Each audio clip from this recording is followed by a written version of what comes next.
Hey everybody, and welcome to Aniki, the podcast about anime with two brothers. I'm Ben. And I've come a wassailing. A wassailing. A wassailing. Now, do you actually make yours with wine, or are you some sort of crazy person? Well, I rarely actually get a great chance to make wassail, because Oh. Mom's wassail is very different from most wassails, if you take a look, actually. Is it now? Many use eggs, which is kind of weird. I have never heard of that. Yeah, I know, right? It's weird. But I feel like you would be able to make it out there in Seattle, because it's just a crock pot, some spices, oranges, and wine, right? I mean, okay, so this one here, this traditional wassail recipe that I get if I just Google the word wassail, is 4 small apples, unrefined cane sugar, a medium orange, 13 whole cloves, hard apple cider, brandy, powdered sugar, nutmeg, allspice, berry, cinnamon sticks, and 6 large eggs separated, because a lot of them actually use egg whites. That's weird. I know. Oh, yeah. Oh, no, use the whole thing. Yeah, see, that's weird. I've never had any that had egg. That's odd. Maybe they just Mom make always it just made weird hers with elsewhere. Yeah, I don't know. But here in Indiana, we do not do that. Yeah, egg's weird. We just make mulled wine, essentially. Yeah. In a crock pot. No, I guess the egg is to make it foam. So since it's like the last episode of our season, and because we normally don't do this, I am going to bug everybody right now. Oh, to do what? Pause the podcast right now. Actually, after I'm done saying this, not right now. Okay, I've paused it. Good. And then go and like us on Facebook, follow us on Twitter, Instagram, blah, blah, blah. It's all Aniki Podcast, one word. Tell your friends, rate us on iTunes, tell us how terrible we are. So, what have you been up to the last week? Hallmark movies. Did you watch any good ones? Yes, actually. Did I tell you about Finding Santa yet? That one was quite good. No. Did you find him? Yeah, we did. It was very cute. Was he in the basement? No. Why would he be in the basement? I don't know.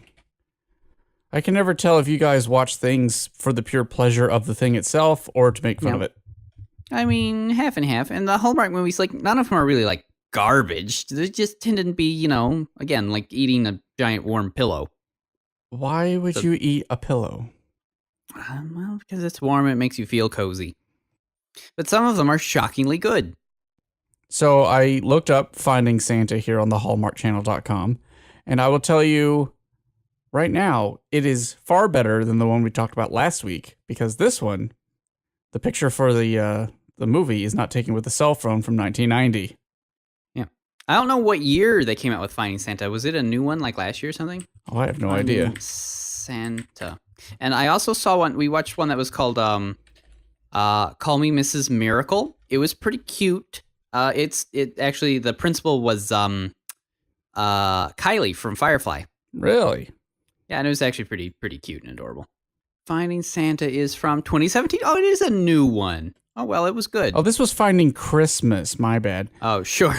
I mean, they all have basically the same name. Like, it's hard to keep them straight because they all have the same name. So just looking at, like, IMDb's, like, people who also liked is, like, With Love, Christmas, Stitched for Christmas, The Mistletoe Inn, Coming Home Christmas, Sweetest Christmas, A Gift to Remember. Most of them, they all have the same name. Don't most of them also star the one cowboy guy that was in The Big Lebowski? Sure, maybe. I don't know.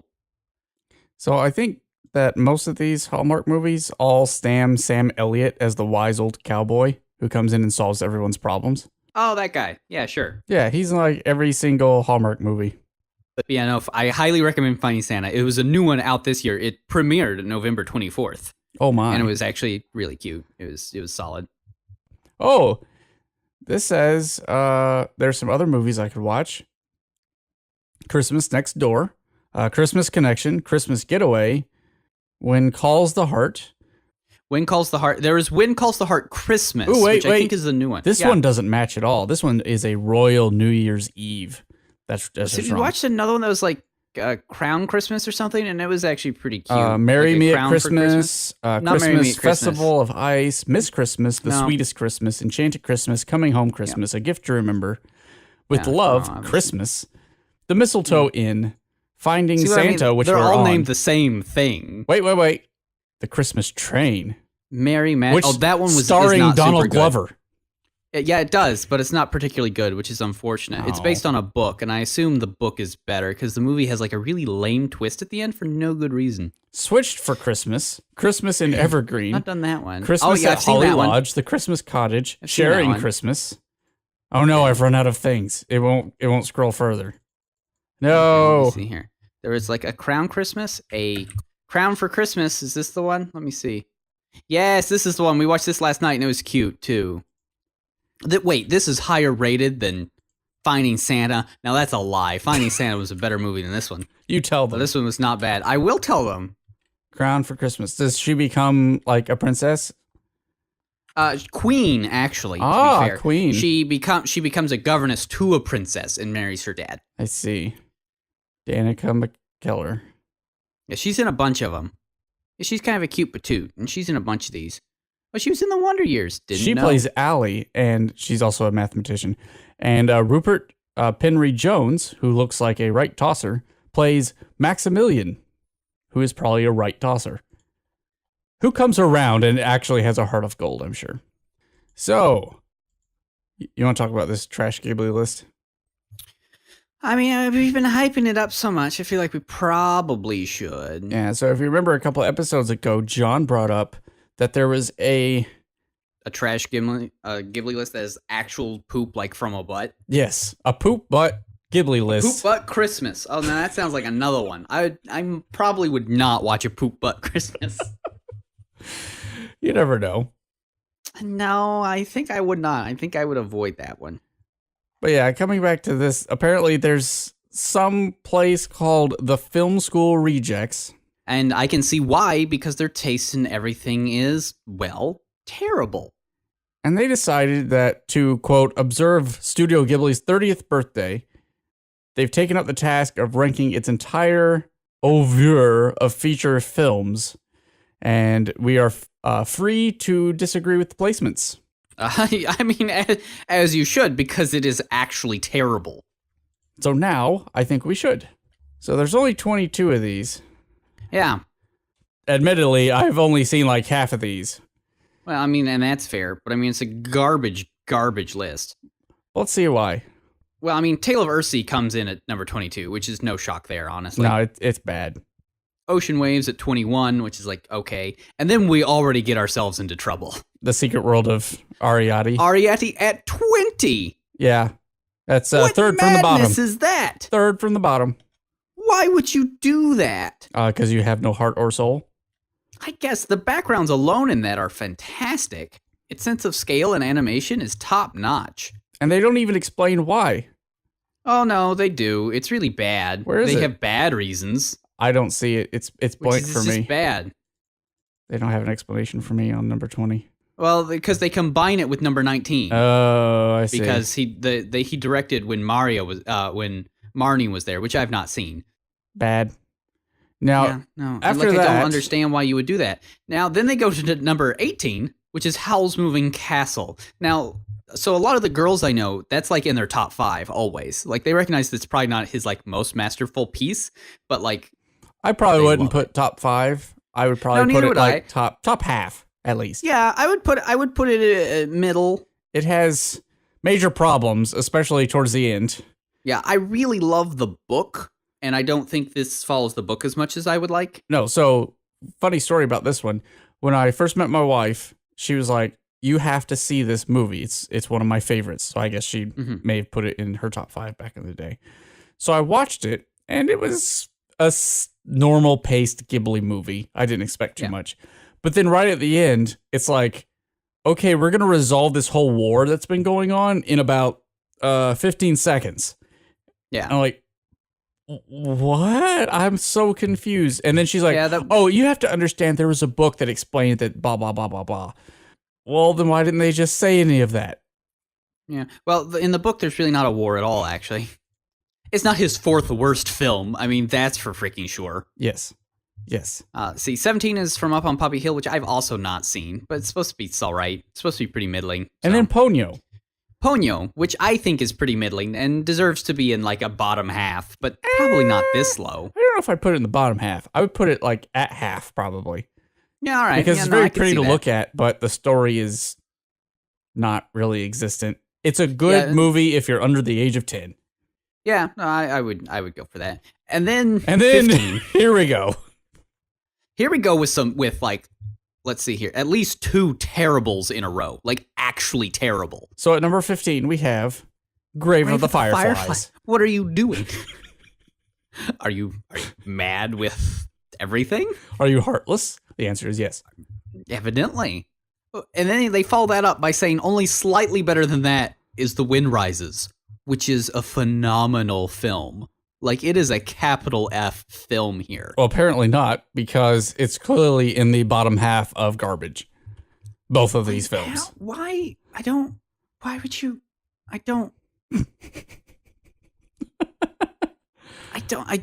can't fathom this. Because first off, okay, like, there are lots of problems with the Oscars. We can all agree, but this was not Oscar nominated, okay? Yes. Like, okay? And it got robbed by Frozen, which is a travesty on so many levels. Indeed. It just shows that the people who do the Academy Awards don't actually watch the animated films. But they do get songs stuck in their head.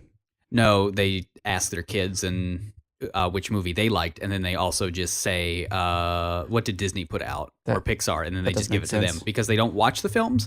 The Wind Rises is everything the Academy likes. It's a biopic that's staunchly anti-war. Like, come on. Yes, but doesn't Disney license all the Ghibli films?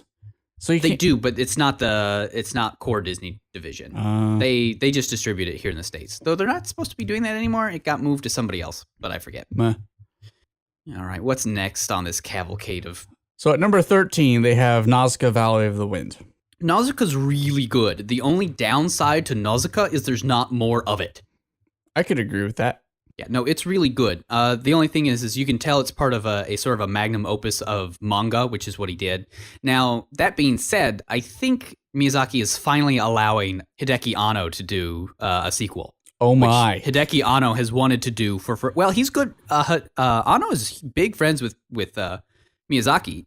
He was the lead in the movie we just talked about, The Wind Rises. Really? Yeah, he voice acted the lead.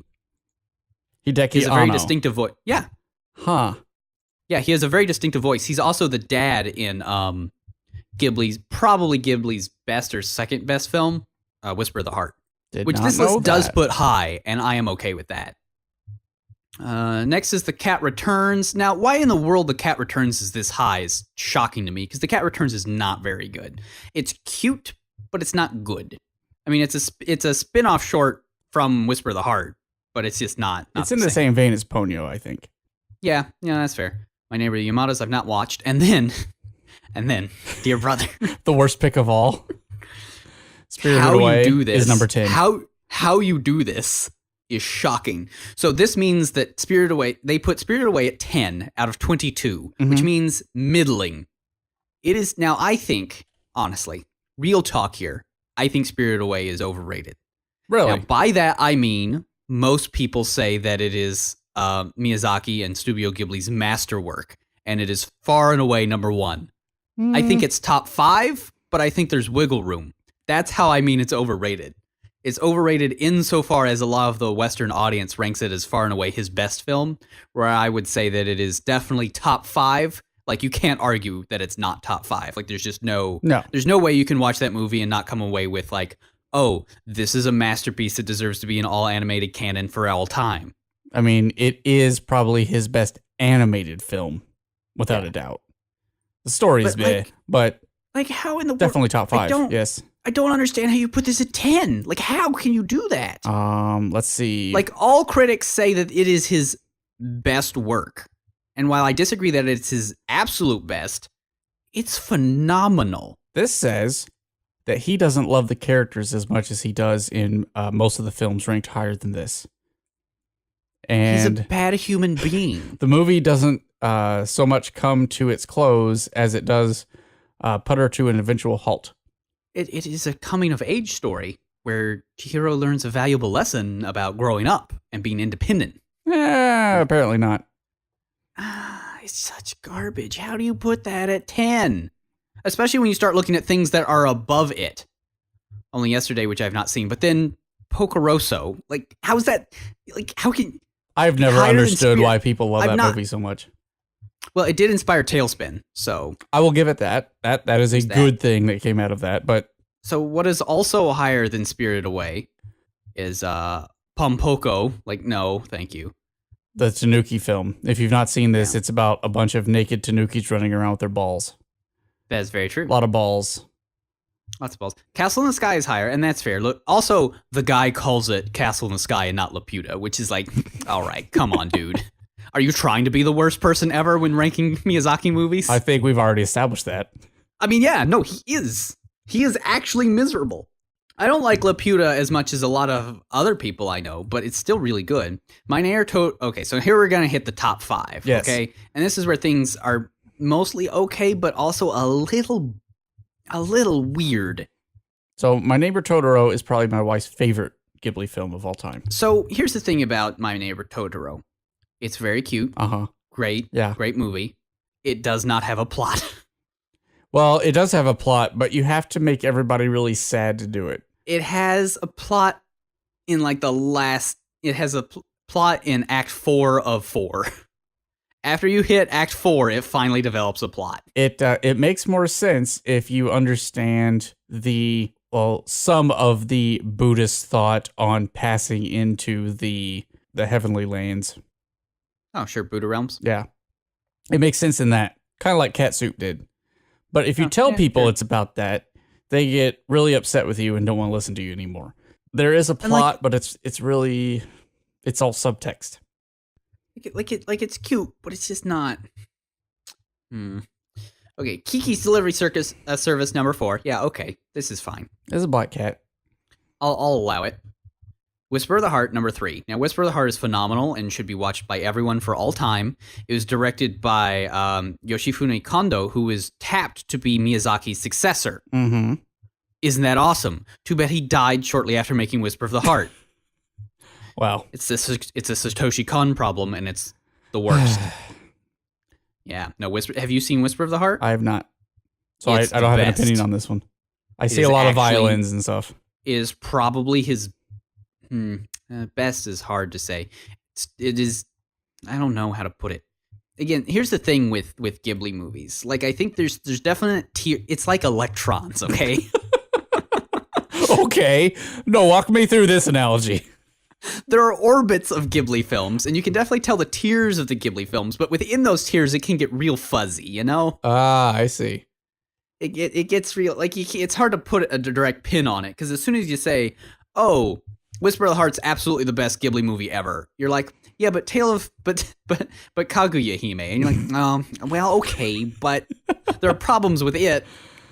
But yeah, Mm-hmm. which to their credit, they do put Kaguya Hime number 2. Yeah. Now, I think the only reason they did this is because it's so pretty and they didn't know what to do and their brain exploded, and they're like, "Well, it's got to be good because my brain exploded." Though, how you put Kaguya Hime at 2, but then put Spirit Away at 10 is just Yeah, I don't understand that. mind blowing to me. Kaguya is one I haven't seen, but I have needed to see for like the last year. It's so good. And every time I look at it, I'm like, man, I have to watch that. But then we have number 1. Which is a huge cop-out, which is like the most cop-out thing of somebody in a Ghibli list to do ever. There are 2 cop-outs when you want to do a Ghibli list. There are 2 cop-outs, and it's to put Spirited Away at number 1 or Princess Mononoke at number 1. Yep. Those are the 2 cop-outs, because you're like, well, I mean, these are obviously good. Well, I feel like it sort of betrays the author of this list's biases. He puts Princess Mononoke at number 1, and while it is a good film, I feel like the only reason someone puts that at number 1 is either A, they recognize, hey, this is one of the pivotal movies that helped bring anime to the West, which is true, but that's not what this list is about. And 2, it's probably the first anime movie they ever saw. Yeah, exactly. And that's it. Exactly. And that's why I think they did it. And when I think that's the hint that you need to know that this entire list is trash garbage from a poopy butt.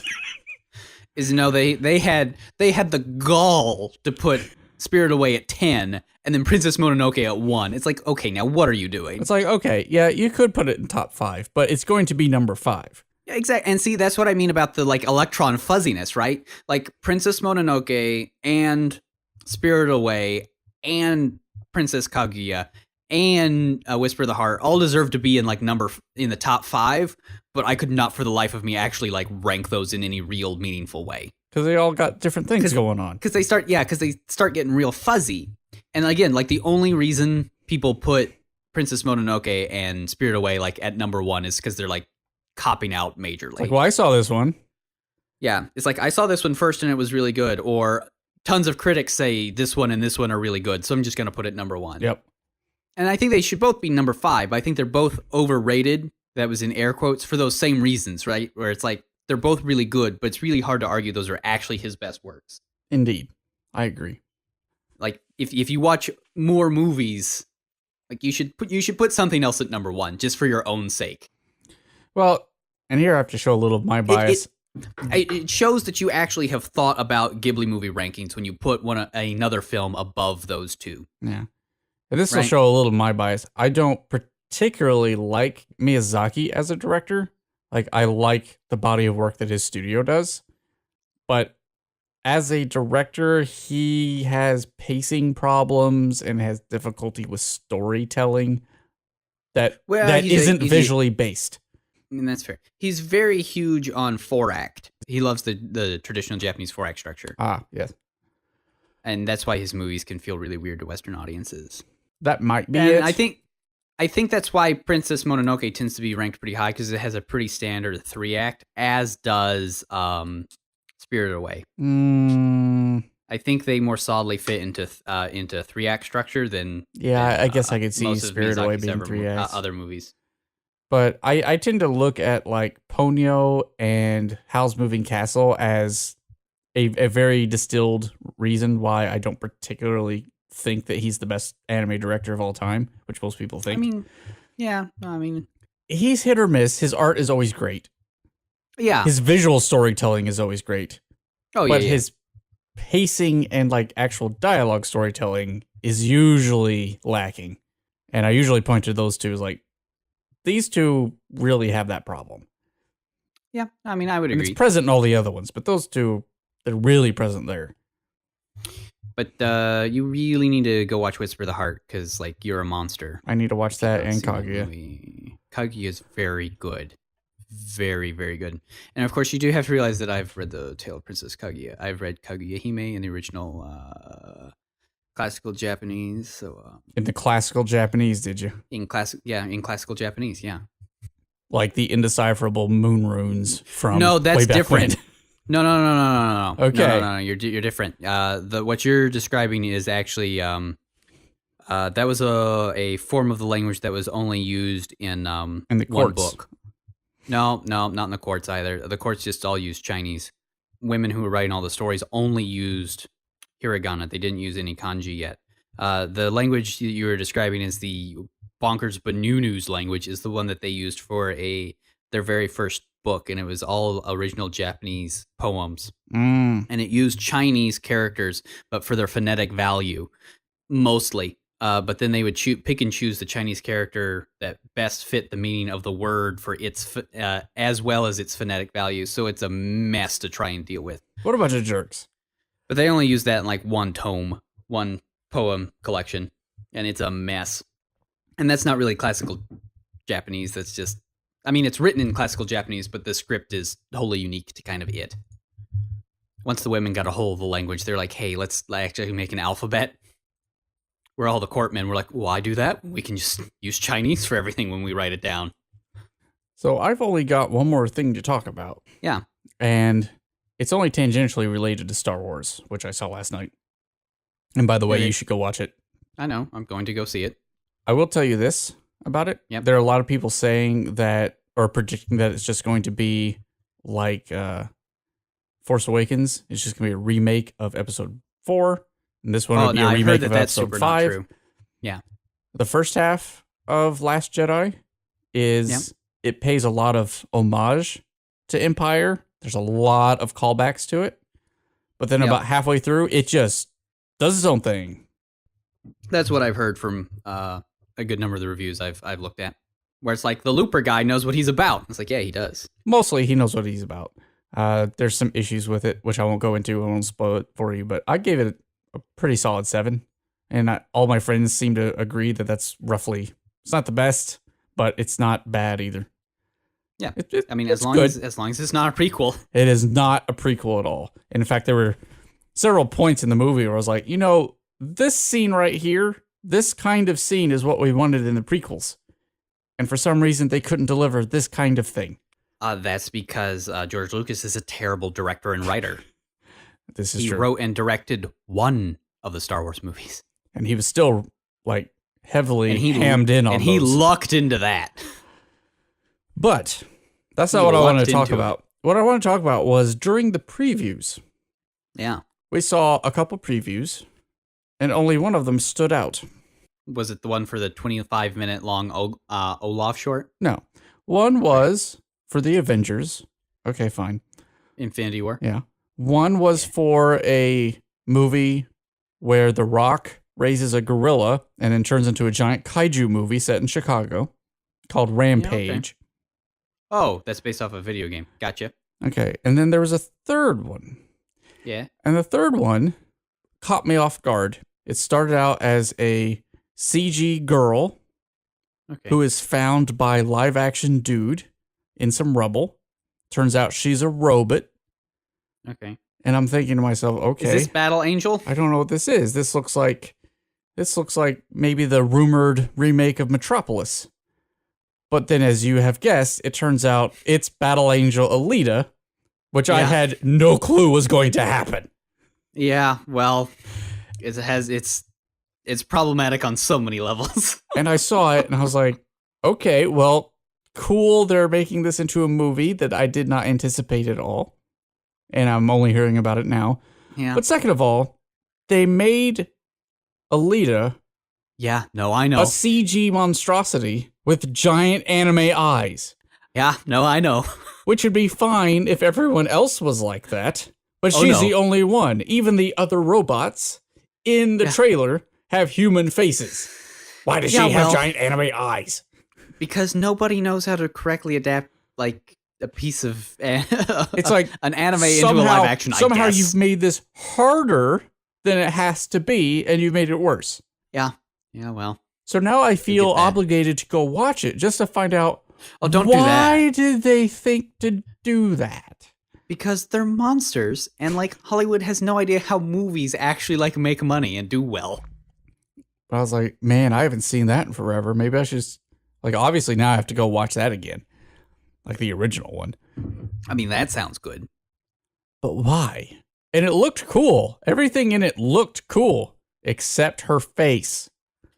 Yeah, well, look. Which was just lodged firmly in Uncanny Valley and was not going to shift out. Yeah, no. Just don't worry about it too much. That way leads madness. But speaking of battle robots and shows that should have more of them,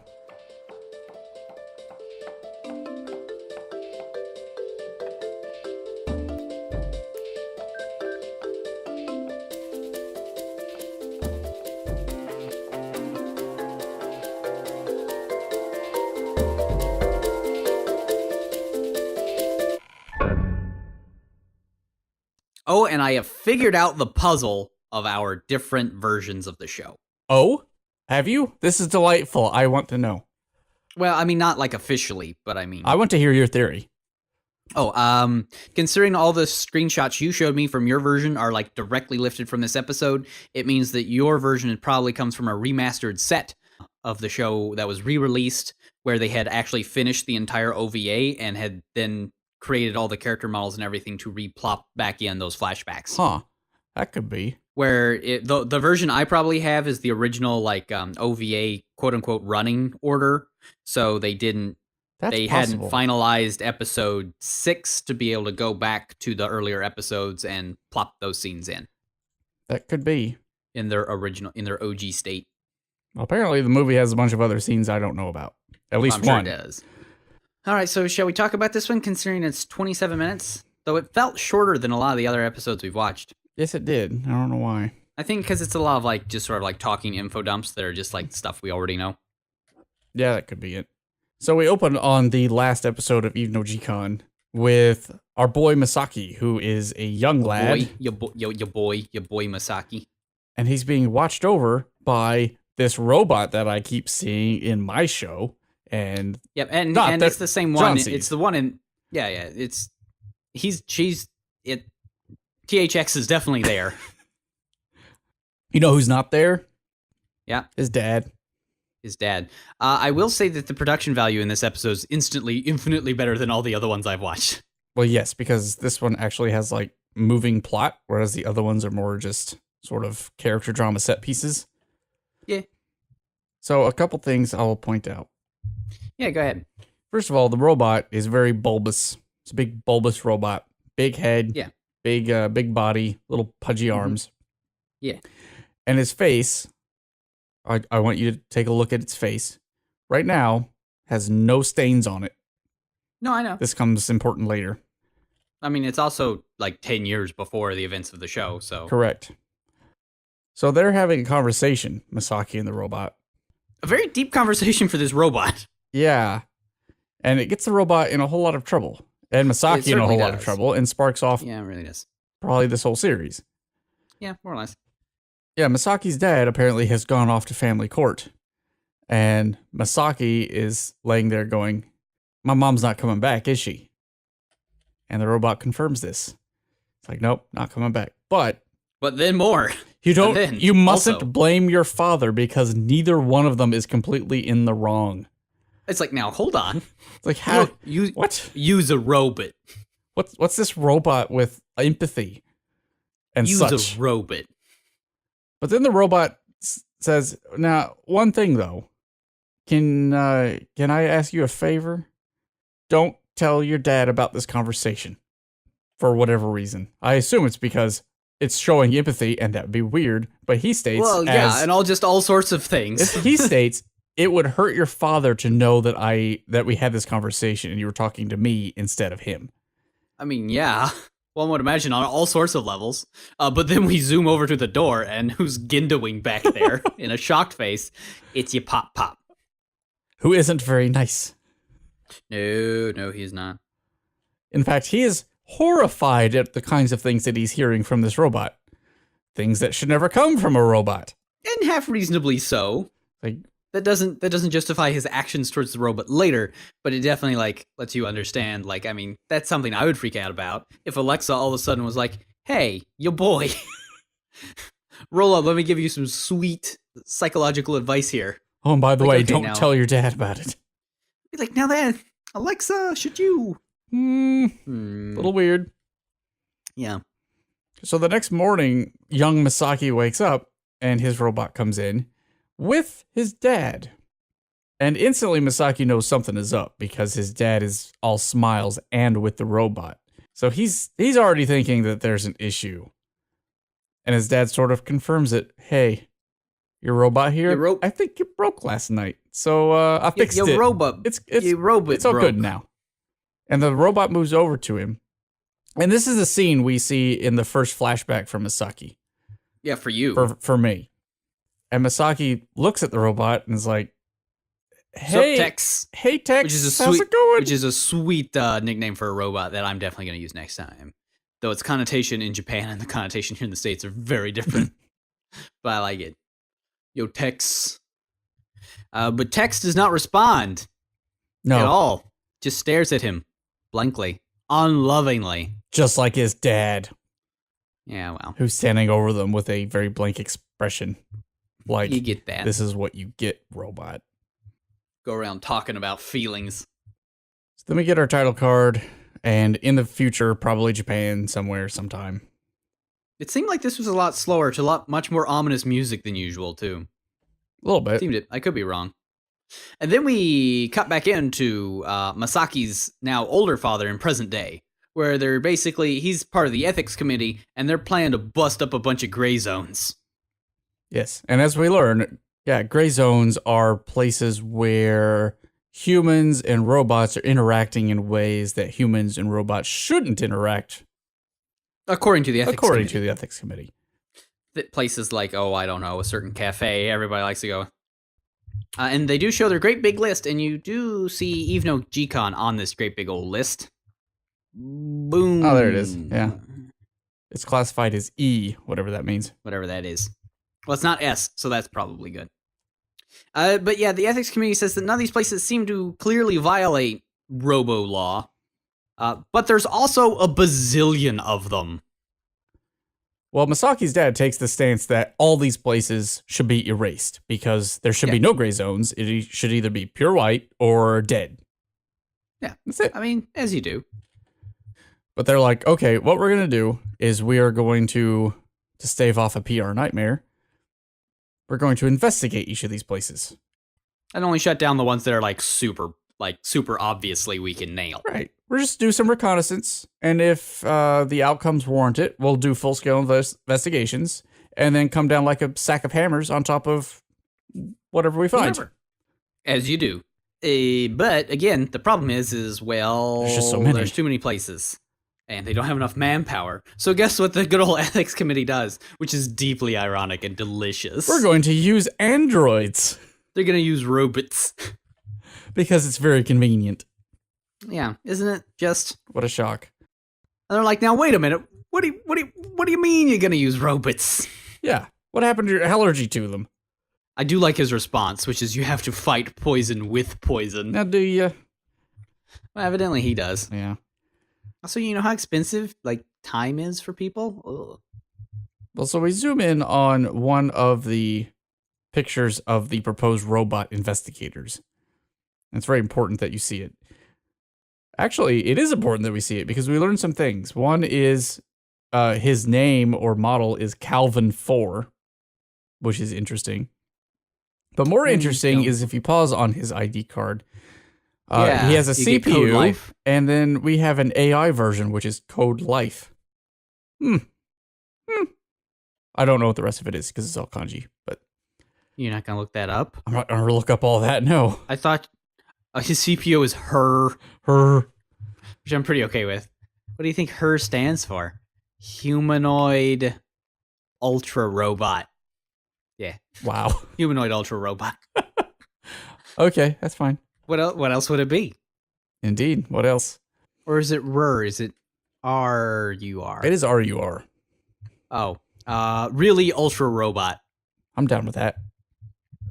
Or, no, Rad Ultra Robot. Ooh, yeah. Nice. Rad Ultra Robot. So everyone sort of gets on the same page. Yes, if we send these robots out and they, find out that we can tip the scales from gray to either white or black, then we'll come down on the dark side and annihilate it because we're the ethics committee and we can only do good. Right? And don't date robots. No, because that's terrible. Or talk to robots, really. Or really just robots. Just don't robots, yeah. Says the people using robots. They also point out that if anybody becomes hostile towards the investigative robots, then we'll immediately report whoever they are to the police and we will push for their arrest, whoever they are. And also, the robots are under no circumstances supposed to divulge that they work for us. Yes. Also, they just discuss some meta plot stuff that would only come into effect if there's more Eve no Jikan somewhere, which is, there was this other incident that happened last time we did something like this a couple years back, and there was an injury and stuff. A big to-do. That was bad. So let's avoid that, please. Apparently, whatever that event was, triggered a bunch of stuff that led to I feel like it led to the ethics committee having as much power as it does.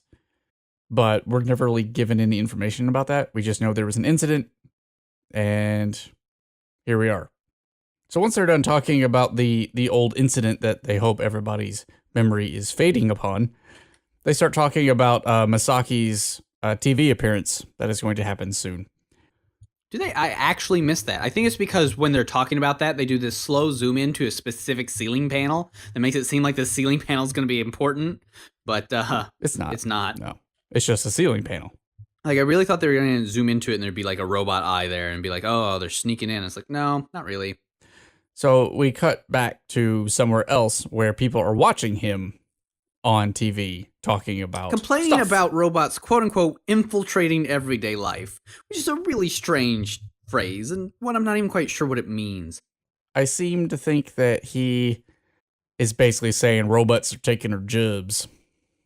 I guess so, which is it's smart aleck considering he's got his robo nanny. Maybe that's why he's so mad about it, because this one robot came in and basically replaced him as a parent because he was a crap parent. Well, I mean, it sounds like your problem is you were a crap parent, not that you were like robo nanny. Oh, you think he's going to admit that to himself? The answer is no. Why didn't he hire a humming nanny? I don't know. Because he's cheap. Now that sounds like logic. But they're watching this at good old Eve no Jikan with Protag. Rikuo and Akiko. Mm-hmm. And Akiko notes that Mr. Misaki there is a smoking hottie. What a lady killer. Which raises all sorts of questions. Why does the robot think that? Dear robot, why are you attracted to humans like that? And also, why are you attracted to the guy who's saying that robots are terrible like that? Well, I mean, he still could be a hottie. I mean, come on. Lots of hotties say really dumb things. Well, Misaki on TV says that he has a real problem with children treating robots as if they're human, no matter how primitive they look. Yeah, That's a big issue for him. Big sticking point, like a knife in the back situation. I could imagine. I don't know why. The bartender does come out and is like, why are you watching this crap? Come on, this is supposed to be a happy place. Well, she's making the Eve blend. Akiko asks Rikuo why Masaki's not been hanging around. And he's like, well, you know, I suppose the biggest reason, and am I the only one that was like, he's got a girlfriend? That's what I was thinking. The last 2 episodes? I know, right? Because he's got a girlfriend now, obviously. It's like that plot got dropped like it was hot. I mean, Misaki clearly doesn't subscribe to Bros Before Hoes, so... I mean, obviously. I don't subscribe to that either, but I also don't subscribe to Hoes Before Bros. I believe in more of an equilibrium, a homeostasis, if you will. No? I might allow it. No? Okay. A bromehostasis would work better, but a B for effort. But while they're discussing that, Mr. Stoic over here, who's been reading a book forever, he's actually sitting at the bar now. And he starts explaining that the organization that spawned the ethics committee has existed since robots first started showing up everywhere. So basically when Roombas were invented. Yeah. Which I guess that means there's one now. Maybe there is. I don't know. That's watching over our Alexas and our series. Probably, I mean, to be fair, they do weird things. I mean, Amazon does know how many times people have asked Alexa to marry them. Yeah, that's a little weird. And that's a little creepy. Although this guy explains that the group that eventually became the ethics committee was a fairly extreme anti-robot organization, and I don't think we have any like super extreme anti-Alexa organizations anywhere. I mean, we've got some that are like really upset about automated factories. Yeah. But I don't think they've bombed anything yet. Not yet. They're not that kind of Luddite. But apparently in the past, their extremism led to an incident where somebody got hurt. An incident. Yeah, we heard about this incident before. Where things happened. Apparently, it's the Tokisaka incident, which apparently everyone still remembers, even though the ethics committee thinks that everyone's forgetting about it. I mean, it did cause the head of the then ethics committee to resign, because they got formally censured by the government. Way to go. Way too G. Now, he does say, since then, they've been quiet up until recently.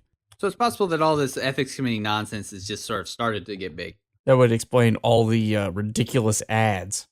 Ridiculous? I think they're very insightful and convincing. Like the don't eat tomatoes that a robot made.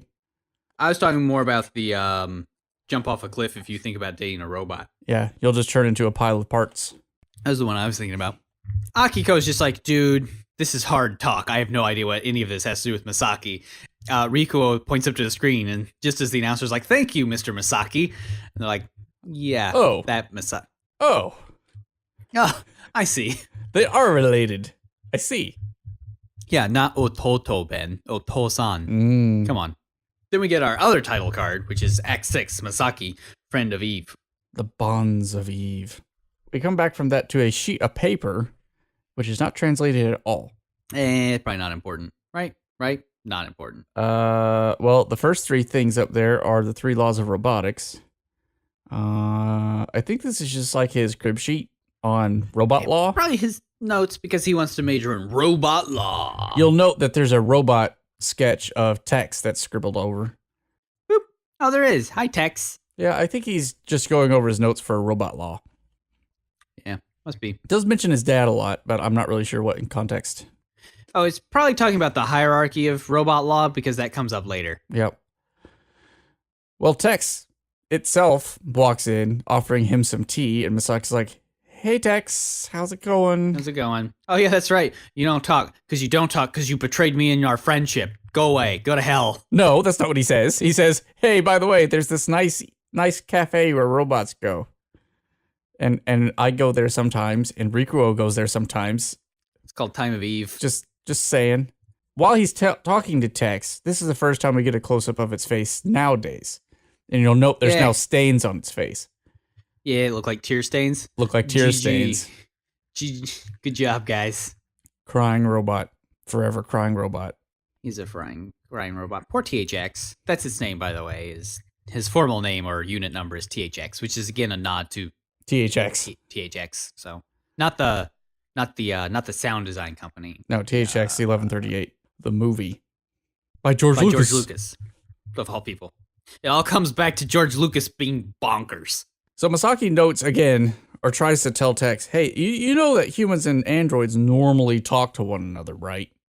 Which is sort of different from his tune at the beginning of the show, where he's like, "We shouldn't talk to these robots. Just let them, do their own thing." Well, sort of, but also just like, I mean, they do talk back to at least acknowledge orders and stuff. Yeah. They're not supposed to have deep philosophical conversations, but they're supposed to be like, "I brought you tea." But he looks at the robot and nothing. It's not going to talk to him today. Again. Forever. Yeah, forever. And his dad busts in. It's like, "Hey, son, who are you talking to?" Definitely not the robot. And he's like, "No, I'm a robot. Cell phone." Which is not a call robot. Friend. Call my friend. His dad's like, "You've been at home a lot lately. Did something happen to you, son? You can tell me because I'm a good parent. Yeah, and I'm always here for you, and I would never do anything to harm you." That's why I put your best friend on perma-mute. Yep. What a putz. Now, he also is kind of a jerk because the robot brought Misaki tea, and his dad's like, "By the way, don't trust anything a robot gives you because it could be poison." Yeah, don't trust robots. They can poison you. Which is kind of weird because he's like, well, first off, they do write robot law over there at the ethics committee. And second, he does have this in his house. He does. I mean, what else is it going to do besides translate the minutes from today's ethics committee meeting? Yeah. But then also, it seems like one of the primary function of robots in this world in which they live is make tea, make coffee, please go get me lunch. Yeah. So it's like, if you're not going to trust your robot to go get you a pizza, come on. Well, we come from that back to Eve no Jikan, and Rikuo is leaving. Which is interesting because this is the first time we are going to see the inside of Eve no Jikan without either of the pro tags. I know. I realized that too. I was like, oh, this is going to be interesting. We're going to get all these robots talking to each other, and that's a really cool scene. Especially for the last episode, right? When you're starting to pull away. Yeah, maybe they're all plotting. Let's find out. You're starting to sort of lose the frame a little bit, so that's pretty cool. Well, they call out to somebody who's apparently interested in whether Rikuo is still there or not. Turns out it's Sammy hiding behind a pillar because she doesn't want to be around when Rikuo is there. She doesn't think that Rikuo wants her to be around when he is there. It's complicated. It's more complicated than she just doesn't want to be seen by Rikuo. It's awkward. Yeah, it's super awkward because it's like, he's my owner, and that's weird. I don't want him to see me like this, all cute and human-like. But the bartend is like, yeah, no, I think he's super cool about you coming here and being here, and I think he would actually be honest. He would honestly want to talk to you. So, yeah, I don't know. It's weird. It made me feel awkward. Which is also weird because it's like, wait a minute, robots have feelings of awkwardness? Apparently. So Akiko decides to leave and go do her own thing. And as she's walking out, she sort of stops and ponders, Masaki's not going to turn this place in, is he? Certainly hope not. Since his dad is... No, he wouldn't do ethics that. Committee? He's too much of a cool bro. It's like, has he ever shown that he is a cool bro? I mean, it's not like he's ever broken any of the rules here or anything. Constantly. Right. His lack of chill is half the reason the show has problems. But it gives everybody else pause. No, just Chio. No, it just gives Chio pause because she's the cat. She's the cat, yeah. But Nagi's like, well, I guess if that happens, I'll just close it. It's cool. Yeah. Life is transitory. And here we get a little bit of interesting dialogue where Sammy's like, but this is such a nice place. And Nagi's like, do you actually remember the first time you came here? And she's like, well, I think you invited me, right? No, I didn't invite you. You just showed up. I don't bring anybody here. Yeah, there must be something deep in robo code that's like, go to these gray zones and go interact. Yeah, it's almost like robots sort of like hint at each other. Hey, go to Jikan. Or various other gray zone-ish places. Yeah. Because if their giant board of like Doomhammer has anything to do with anything, it means this is definitely not the only place like this. And even if somebody does show up, it's nobody's fault because everybody makes their own choices. Everyone makes their own choices, so it's not your fault, Sammy. It's not anybody's fault.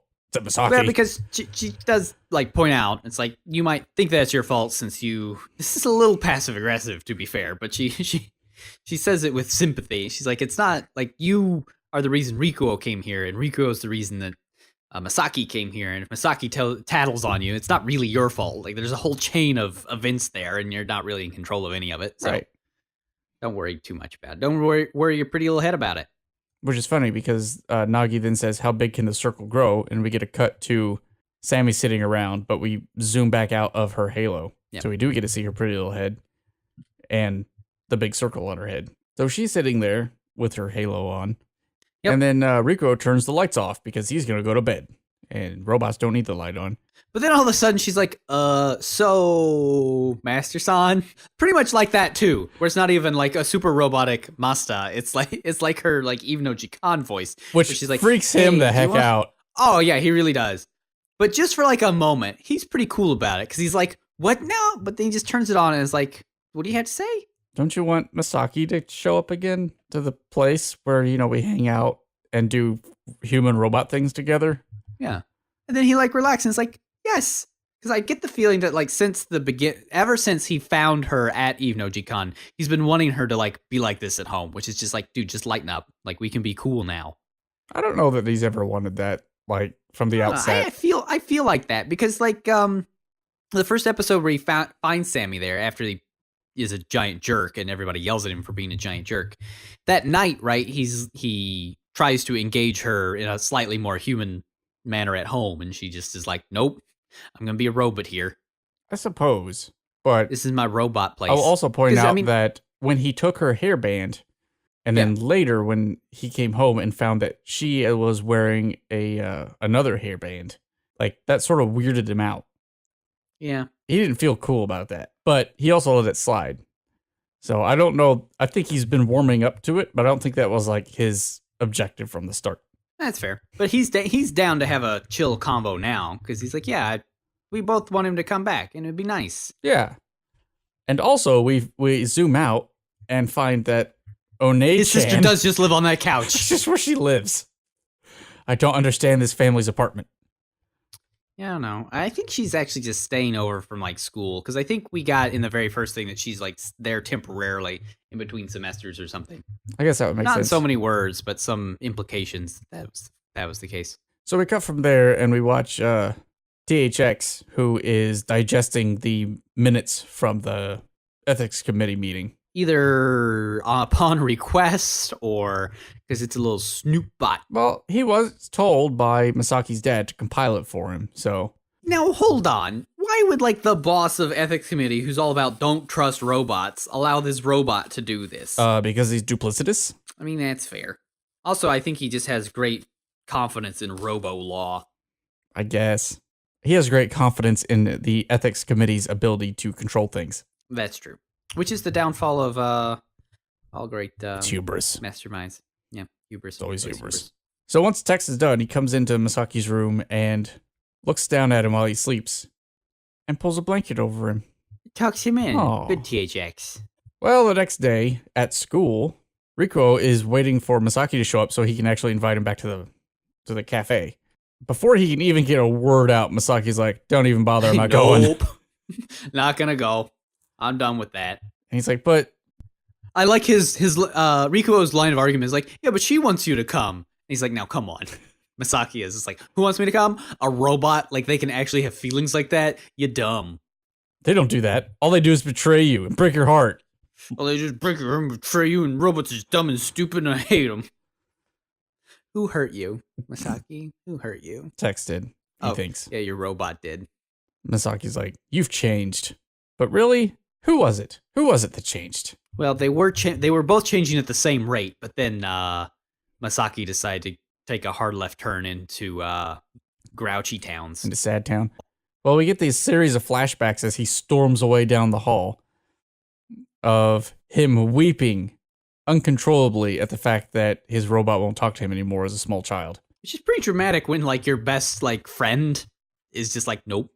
Yep, not gonna talk to Think you of anymore. how hard you cried when your Tamagotchi died. Now multiply that by 1 billion. Combine your Tamagotchi dying, your first dog dying, and your best friend refusing to talk to you all at once. So, I mean... And he's convinced that Tex did this to him on purpose. Yeah, so out of spite. He's like, you know what? I gave my love to a robot, and look what it got me. So if that's happening to Rikuo, you know what? Maybe it'd be better if that cafe didn't exist. That way no one else would have to deal with this. He stared into the abyss, and he blinked. Mm-mm. Don't do that. Don't do that. I know how that ends. Genocide. Wow. Against robots. That escalated. I mean, it escalates. First a cafe, then genocide. Yeah, robo-genocide. So Misaki comes home, and he finds his dad just sort of standing in his room. See, I was thinking they were going to pan here and be like, your dad was a robot the whole time. Now that would be a twist. I think his dad's just a jerk and was looking through his stuff because he's a bad dad. Well, you think that, but then he turns around and he's like, oh, Misaki, you're here. Funny story, the THX is gone. Your robots is gone. Did you happen to tell it to do something? Misaki's like, uh-oh. Yeah, I don't know where it could have gone. I didn't mention a cafe for it to go to, so I could try and talk to it there at the cafe. Shut up. Yeah, that would be weird. And his dad's like, well, in that case, we got a problem because now we got a rogue robot on the loose. I got to find it right away and get rid of it. Because it knows all our secrets. It has so much ethics committee material on it. Gotta delete it. It's a gunner. Misaki, the younger, is like, what do you mean get rid of it? You're not going to just, like, murder my robot. Yeah, I am. It's like, yeah, you got to get rid of it before it becomes a headache and a problem for the ethics committee. I mean, it's like it's like burning your hard drive, right? Like, there's no emotional attachment to that. Yep. Who would have emotional attachments to a mute robot? You just thermite it. Done. Yeah. So Misaki sits down on his bed and starts having his crisis of faith. Funny story, though. Apparently, he plays cello. Yeah, he's got a bunch of cello cases behind him. Yeah, well, I'll be, so he does. He should start a little quartet with Rikuo's piano playing. Yeah. A robot would probably be better than them anyway. True. He's also got a robot law book on his desk. Not surprising. No, but then his phone starts buzzing. And the sound effect they used for this is really, really good. And so he decides to answer his phone and see what's going on. And then a klaxon goes off in his ear. Yeah, right in his Poor ear. Misaki. He can't catch a break today, can he? And Rikuo screams out, Misaki, you gotta get down here. I'm at the cafe. Stuff is just going down. There's this really old robot. There's a really old elderly customer here. He's like, but what's that sound?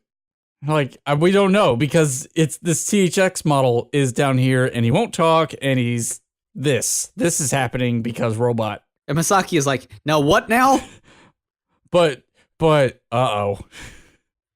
Well, not only that, because like Rikuo also mentions like, hey, this whole place is like a weird gray zone, right? So can't you like fix this? What with all your robot law nonsense?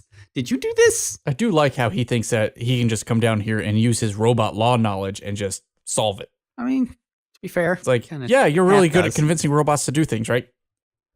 With your law knowledge. Yeah. And then to his credit, Misaki does show up like lickety split. Really fast. Yeah. And who should be there but THX and everybody else? Yep. And on the big screen, THX has displayed this giant caution with a big Windows XP dialog box saying, caution, this cafe will be shut down immediately because it is in violation of Robot Law Section 9, Clause 3. But Misaki shows up and is just like, hey, Tex, can you stop that, please? And he does. And he just wheels over to him and just looks at him. Hello. Sad robot. Still won't talk. Yeah, even asks what he's doing there, and Textbook doesn't say anything, and nobody else at Jikan knows what to say. So Misaki gets out his jump to conclusions mat and takes a big old jump. It's like, oh, I see. You summoned my THX here so you could get me here. Are you guys that desperate to for me to come here? Yeah. To hang out with you guys? Because that's how they do, Lame. right? They just summon robots randomly. Because anyone actually knew that he owned this robot. Well, look, the anti-ethics committee has eyes and ears everywhere. Yep. And they kind of do if everybody owns a robot, so, I mean. So Masaki's like, all right, well, if you guys are all that desperate, let me lay some truth bombs on you. This bucket of bolts right here, this one, he was my childhood best friend. I love this robot. It raised me, and then one day, it stopped talking. And it hurt, and I was betrayed. And yeah. Robots suck. Robots are terrible. And the robot is looking at him like, I want to say something because I am still your best friend and I love you so very much, but I can't talk to you. I just wanted this little robot to just hover up and give him a big old hug. Yeah, why doesn't it hug? That's a form of communication. Remember what I was talking about? The way they gesticulate to help convey emotion to outside humans. It'd be a way of communicating. Oh. Therefore, no bueno. And Misaki has already figured it out, though. He's like, yeah, I do know that my dad ordered it not to talk to me, but that doesn't forgive it. Well, I mean, that also tracks with the way he thinks, right? Because another bunch of times he's complained about robots because, like, they can't deny its master's orders ever. Right. And, like, that makes them way lower than us in the same way that THX is just following orders, yeah, but it can't break those orders even for its own whatever feelings it might have. Yeah. I do love how they've animated THX. They've made him extremely emotive. Like, he jerks around anxiously and tries very hard to gesticulate, just kinda. You can very much tell that it is in distress. Yeah. He's like, you know what? Even if you commanded it, it would ignore a crying, wailing child and would just let it die. Wouldn't care. Not that I would know anything about that. They don't care about people's hearts. Yep, because robots don't have hearts. Says the man so they can't care about who your probably hearts. doesn't have a heart. Misaki. But in to break the mood comes Investabot. I wish he just had a name tag and said, hello, I am Investabot. Well, he basically does, because Tex looks up at him and was like, hey, I know you. After reading all those notes from the ethics committee meeting with your picture all over them. Yeah, and in this, Tex has a great big crisis of conscience It's here, like, which is really good. Because it just about blue screens. If he was that really old robot that came in last time, he would have exploded so hard. So hard. He's moving his hands up and down like that guy there. Look, that guy bad. Yeah. And he looks at the sandwich board and to this guy and just like gesticulates. He's like, look at that. See the board. It's that guy. Up see there. the guy. That's see the guy. The guy that. there. The guy there. I do like how it even like quivers like the other one, where it's like trying really hard not to explode, as it's trying to like figure out a way out of this logical conundrum that it's got itself in.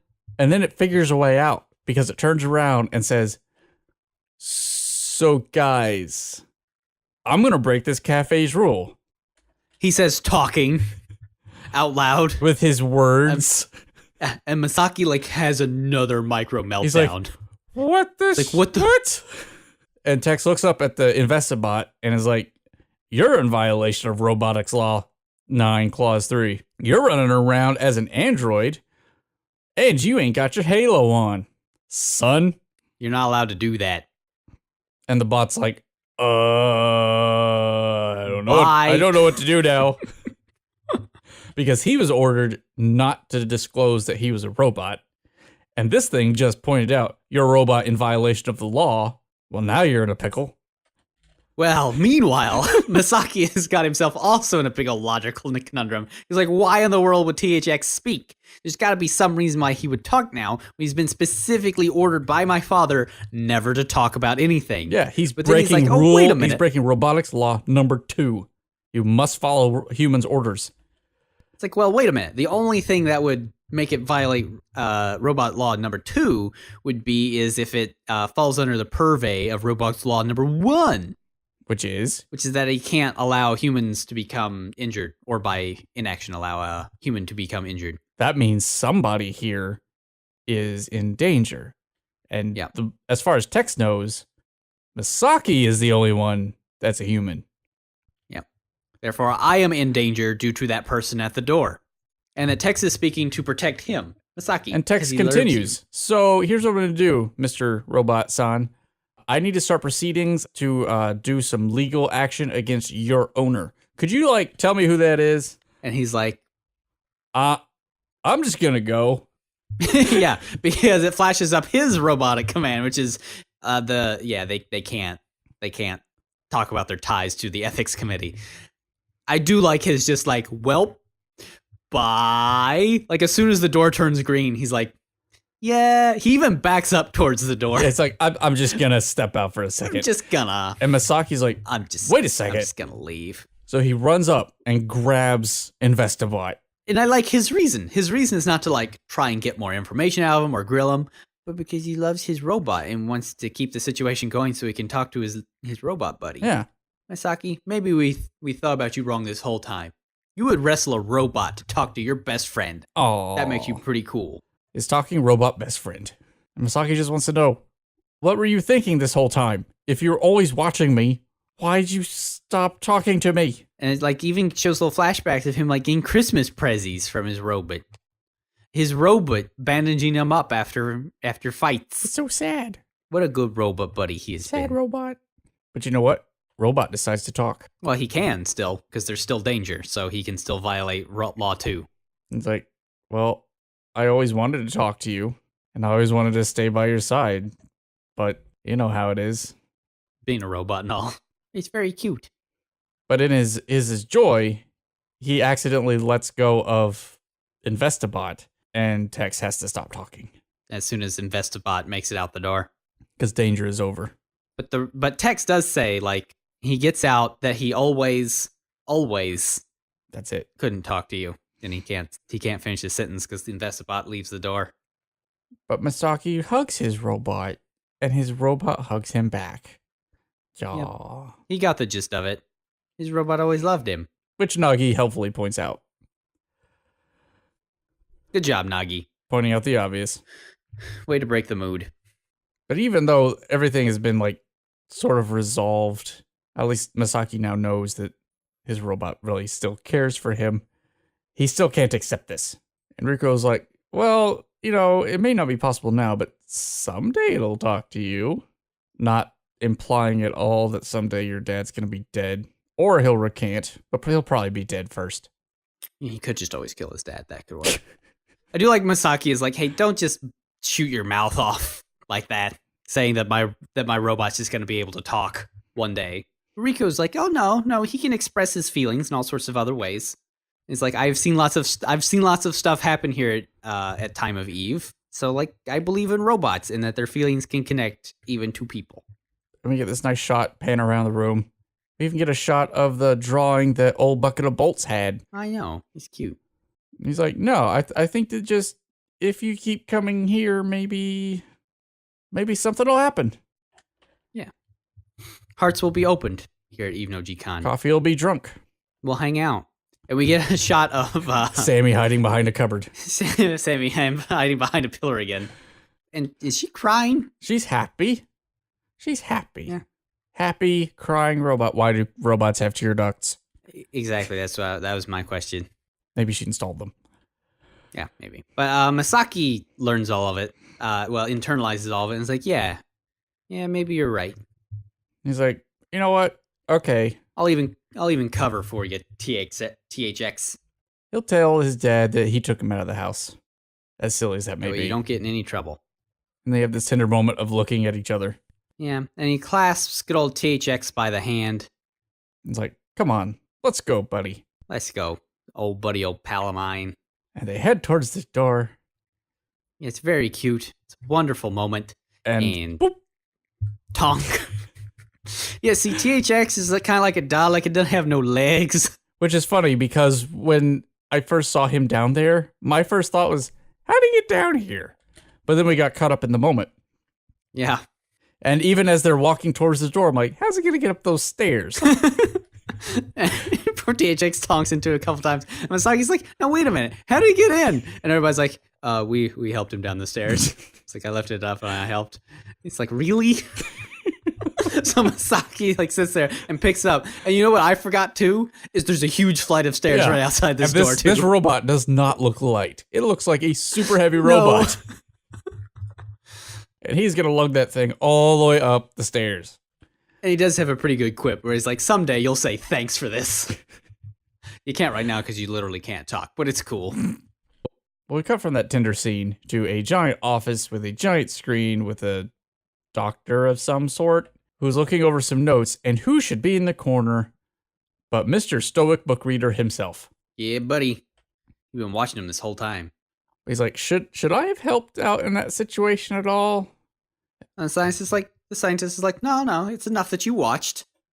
It could have turned into another one of those incidents. Dangerous incidences. I do like the fact that the Japanese think that a terrible incident that needs to never be repeated is where somebody got hurt. Yeah. Whereas most everywhere else is like, well, only a couple people died, so it's probably okay. It's probably fine. It's like, no, a small child got a bump on his head, and we can't have that again. It's a different place. Probably Japan. You're right. Well, not only that, but they do some other like weird lore stuff that makes no sense, to be honest. No. Because it's just hinting at a larger world. Like how even though Jikan is rule 1165 and there's no need to evolve. It's 1138 because THX. Yeah, whatever. Oh, yeah, sure. But they talk about this other person, Shiotsuki, and apparently this person knows all about what's going on and all that. I don't know, because this is clearly setting up for if there's a continuation of some sort. Well, not only that, but this scientist shows the book reader the uncensored version of the incident that happened several years ago. It wasn't just that somebody got hurt. It's that a minor got hurt. Yep, a little kid. Not like a little kid got hurt. And they show this little picture of this little girl. Huh, that girl looks familiar. Oh, yeah, it does. I hadn't noticed that. I knew it's like you zoomed in on this girl. I'm supposed to know who that is, isn't it? And it's like, oh, yeah, it looks a whole lot like... looks like Nagi, the barkeep.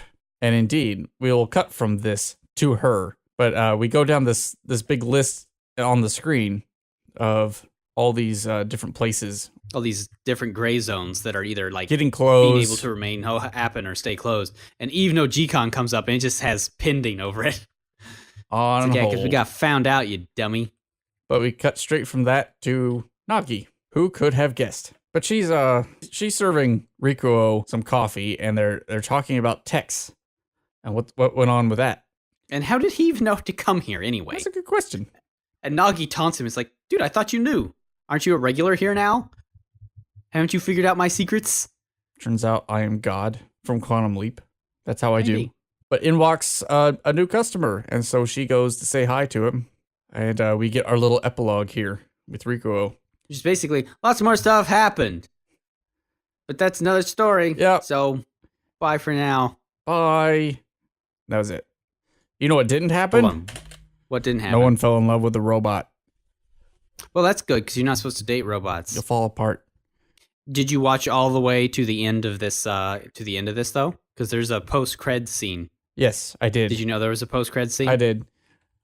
So after the credits, we cut back home to Rikuo's apartment, and I don't think this is the sister. I think this is the mother sitting on the couch. Maybe you're right. Yeah. My thought was it's the mother, but it could be the sister, because we've only ever seen her just being disheveled on the couch. Honestly, it's probably the mom, because we have heard before that the mom likes to dress up Sammy. Oh, yeah, she does, like a doll. And she calls Sammy over to the couch and is like, hey, lean down a second. And she puts a flower in Sammy's hair. And says that looks good on her. Yaw. Happy robot. The end. Then we get our Owari. Oh, question mark? Maybe. Well, I doubt it. Because that came out when? A billion years ago. But, I mean, that movie could go further. Yeah, it could. I doubt it, though. So what did you think of the whole thing? I liked it. Even though Jikan was pretty good. Yeah. It was a little on the nose in spots and kind of faffed about sometimes. But, I mean, on the whole, it's pretty cute. Yeah. It's not something that I would go out of my way to recommend to people. But, I mean, it's fine. I would probably recommend the movie version, if anything. I've not seen it, so I wouldn't know. I agree with you. It's got some issues with being like too literal and too aware of itself in places. And also the ending was just kind of, I mean, it was cool with Misaki. I like that his little thing got wrapped up. But the thing with Rikuo and his robot, Sammy, didn't seem to get fully resolved in a satisfactory way. Yeah, that's true. It's like I would agree. The whole series at least started on that. Yeah, it would have been nice to have gotten a better wrap up on that. Yeah, like maybe they were chums now and were sitting together at the bar at least. Something like that. But didn't get it. What was your best part about it? The whole thing. I do like how personal it was, of how many just like little personal incidents everything had, which was nice. Yeah. Like I did like how it's very narrow in its scope. I like how it's about these characters in this larger world rather than the larger world itself. I do enjoy the fact that you can do world building with characters instead of putting characters into a world that you have constructed and shown everyone first.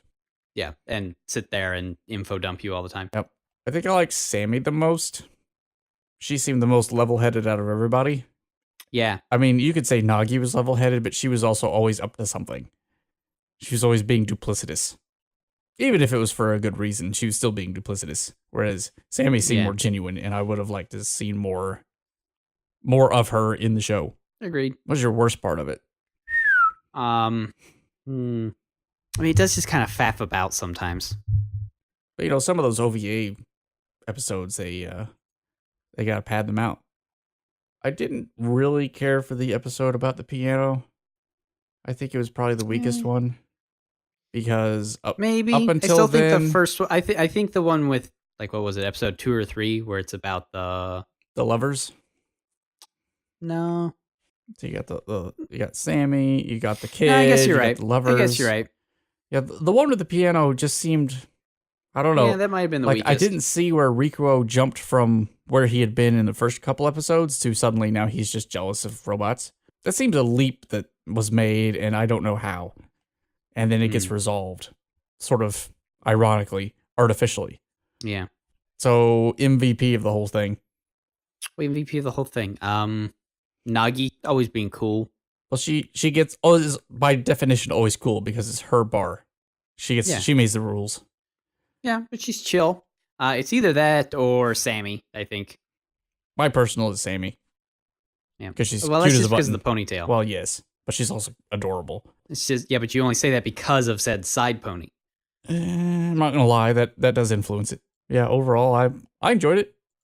It's not unforgettable. Good. Yeah. So yeah, with that, we are done with Eve no Jikan and with the season. Yep, the third season of Aniki. So we should be back sometime in late January, I think, after all the holidays and we take a break.